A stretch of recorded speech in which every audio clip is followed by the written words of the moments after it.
ओ, इसका एंड देखकर तो रोना आ गया। काश ये लोग साथ साथ रह पाते, और वो भी एकदम खुशी खुशी। लेकिन चलो कोई बात नहीं, इन सारे प्याजों को मैंने काट लिया है। अरे आप लोग तो आ भी गए दोस्तों। मुझे पता है कि आप सोच रहे होंगे कि क्या मैं दुखी होकर रो रहा था या फिर प्याज काटने की वजह से। देखिए, मैं बस ये कह सकता हूं कि हम चाहे किसी सैड मूवी को देखकर रोएं या प्याज काटने की वजह से, चाहे हमें चोट लगी हो या फिर कोई वजह ना हो, हमारी आंखें लगातार आंसू प्रोड्यूस करती हैं। तो अब अपने टिश्यूज निकाल लीजिए, क्योंकि हम एक बहुत भावुक सवाल का जवाब ढूंढने जा रहे हैं जिसका हम सब पर असर होता है, और वो है, हम रोते क्यों हैं?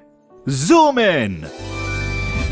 हमारी लैक्रिमल ग्लैंड्स आंसू प्रोड्यूस करती हैं, जो हर आंख के बाहरी कोने के बिल्कुल ऊपर होती हैं, और ये पलक की छोटी सी ओपनिंग्स में ड्रेन होती हैं, जिसे कहते हैं पंक्टा।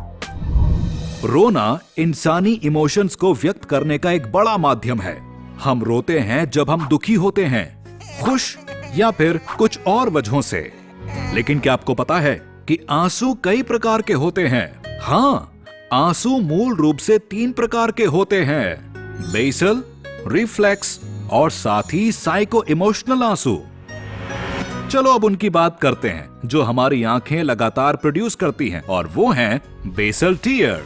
हमारे बेसल आंसू हमारी आंखों के कॉर्निया यानी पारदर्शी आगे वाले हिस्से को नरिश्ड और लुब्रिकेटेड रखते हैं, जिससे हमारी आंखें सूख नहीं जाएं। आमतौर पर हम बेसल आंसू के काम पर बिल्कुल भी ध्यान नहीं देते, लेकिन ये सारे समय अपना काम करते हैं।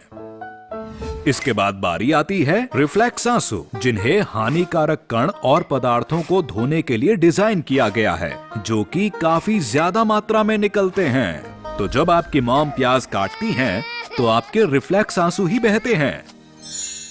आखिर में आते हैं इमोशनल आंसू, जो बहुत गहरे एहसास के पलों में बहते हैं, जैसे खुशी, दुख या जब खेलते समय आपको चोट लगती है।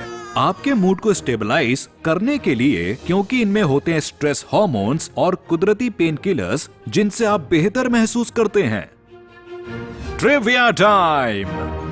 क्या आप जानते हैं कि बड़ों के विपरीत बच्चे भावनाओं को व्यक्त करने के अलावा भी आंसुओं को इस्तेमाल करते हैं? वो इनकी मदद से बड़ों से कम्युनिकेट करते हैं, क्योंकि उनके पास खुद को व्यक्त करने के सीमित तरीके होते हैं। आप ये जानकर हैरान होंगे कि बच्चे 3 तरह से रोते हैं, जो है बेसिक, एंग्री और पेन क्राई। साथ ही वो सारे वर्टिब्रेट जानवर जो जमीन पर समय बिताते हैं, उनमें भी कंटिन्यूअस आंसू और शायद रिफ्लेक्स आंसू होते हैं। इंसान ही एक ऐसा प्राणी है जो इमोशनल कारणों से रोया करता है। हालांकि ये भी कहा गया है कि हाथी दुख में आंसू बहाते हैं। तो उम्मीद है आपको आज का एपिसोड अच्छा लगा होगा। मैं मिलता हूं आपसे अगली बार। मैं आपका डॉक्टर बायनॉक्स, ज़ूमिंग आउट।